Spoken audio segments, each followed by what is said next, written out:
I think we can honestly say it's unprecedented. About the only thing that would have been more provocative than this attack is if they had targeted Soleimani while Soleimani was in Iran rather than being in Iraq.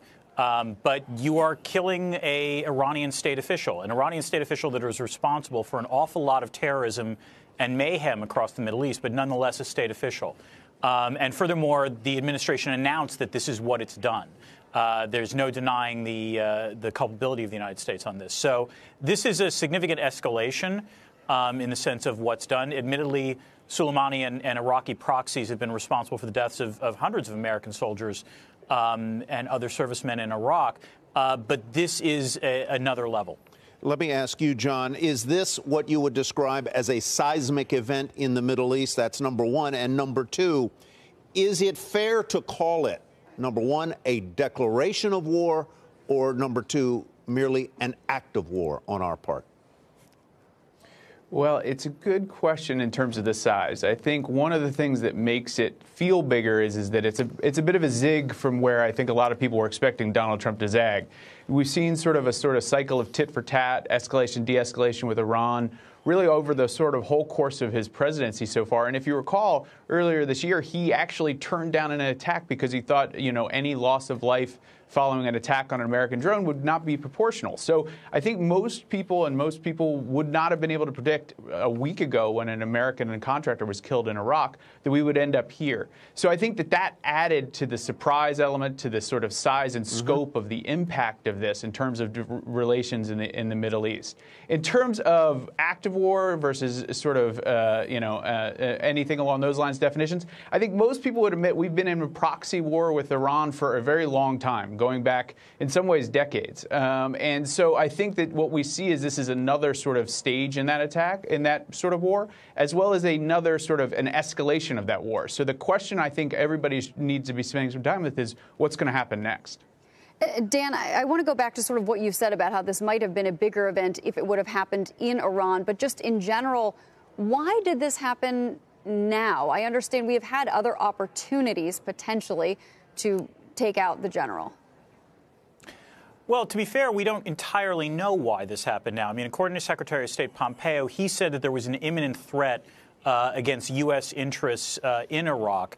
We don't have any confirmation of that. We have to take his word for it. There needs to be a lot more information made available about what exactly was going on. But clearly the implication was that there had been some tit-for-tat escalation, as John said previously, and that this was presumably a way in which the United States could establish what is called escalation dominance, which is that there was nothing that the Iranians will potentially do in response that would be as potentially severe as this. Whether that's actually the case is a legitimate question. There are a variety of ways in which Iran can retaliate asymmetrically, particularly in the region.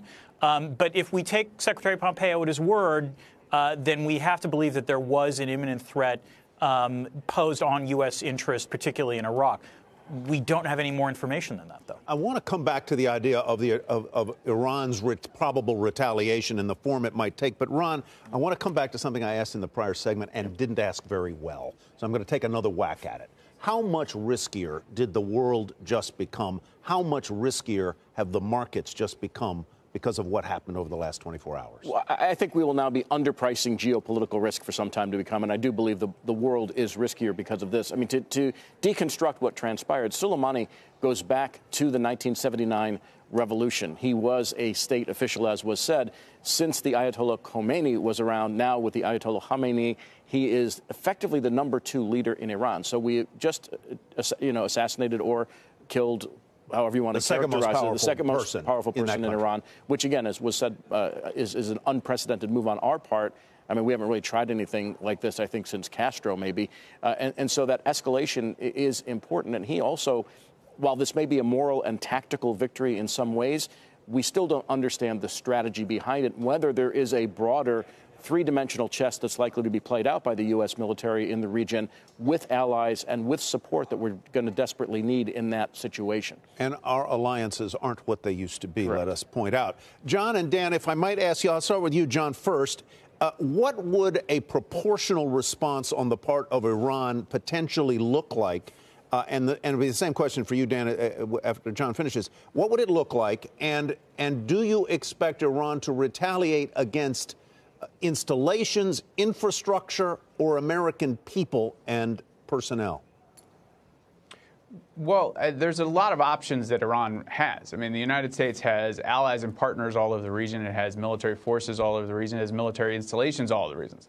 And let's just be clear, like, Iran has a vast cyber capability that has been used to strike both American military as well as American civilian targets in the past. And so it's one of those ones where they have a vast number of options, and I think they're probably considering their options right now.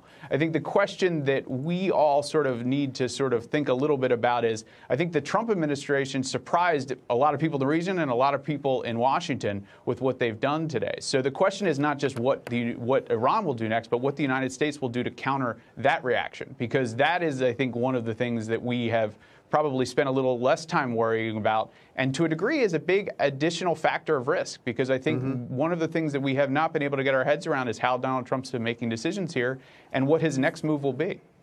Daniel, I'll come back to Ron in just a sec. Daniel, your thoughts on how Iran is likely to retaliate? I mean, I would say that, you asked what would be the parallel to what the killing of Soleimani is. I mean, to be honest, it would be killing Mike Pence. It would be targeting the number 2 in the United States. Now, that's not obviously going to happen. And I don't think you're going to see retaliation in that way. What you're going to see is that Iran's sort of power projection is much greater in the region than it is elsewhere, although their cyber capabilities, as John said, is relatively significant. I suspect that what you will see is a full-spectrum response by Iran.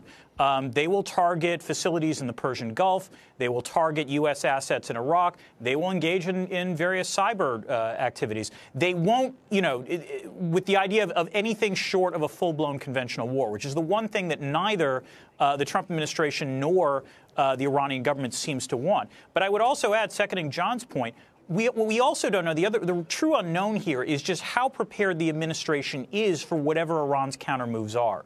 It's worth bearing in mind that at this point we still don't have, the Trump administration still doesn't have a confirmed director of national intelligence. There hasn't been a DNI that's been confirmed for, I think, close to 6 months at this point. So there's a way in which this has happened and this has escalated where the Trump administration's national security team is still in some ways in flux. Yeah. Ron, final thought. Real quick, I think, there are parts that we haven't talked about yet, which is that China and Russia are not just tacit backers of Iran. We have a signing with China coming up on January 15th of the Phase 1 trade accord. Secretary Pompeo last night said they informed China after the airstrike.